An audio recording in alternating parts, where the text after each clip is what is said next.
ভারটাকে শাসক গোষ্ঠীর থেকে জনগণের দিকে বাঁক খাওয়ানোর একটা সিদ্ধান্তের সময় এই গণভোটে অবশ্যই সকলে অংশ নেবেন এবং যদি সত্যি সংস্কার চান তাহলে উত্তরটা আমাদেরকে হ্যাঁ বলতে হবে।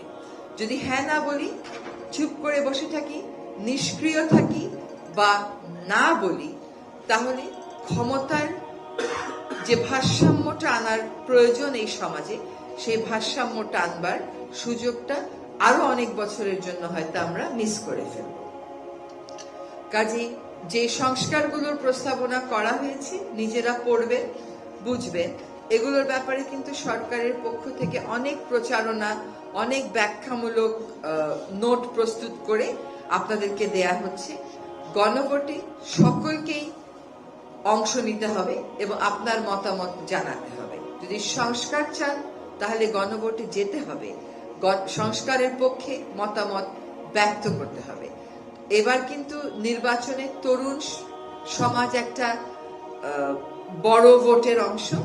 এই তরুণ সমাজ যেভাবে আমাদেরকে স্বৈরতন্ত্রের, স্বৈরাচারের কবল থেকে বের করে এনেছে, এই তরুণ সমাজকে সেভাবেই গণতন্ত্রের ভিতটা সংস্কারের মাধ্যমে শক্তভাবে প্রস্তুত করতে হবে।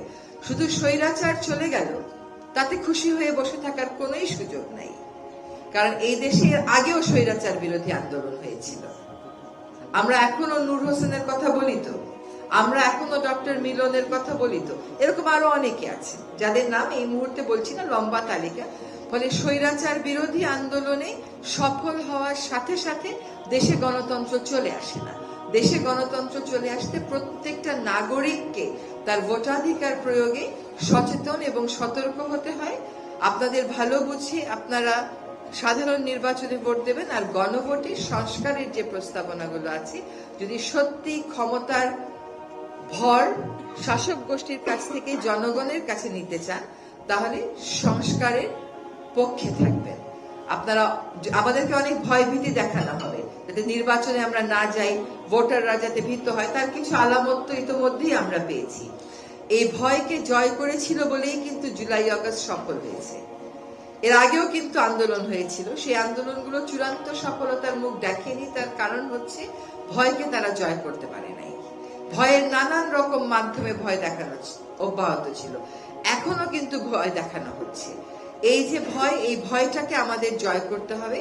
বাংলাদেশের মানুষ বারবার ভয় জয় করেছে, সুতরাং এইবারও আমরা জয় করব এবং তরুণেরা আমাদের জন্য যে আত্মাহুতি দিয়েছে, যে আত্মবিশ্বাস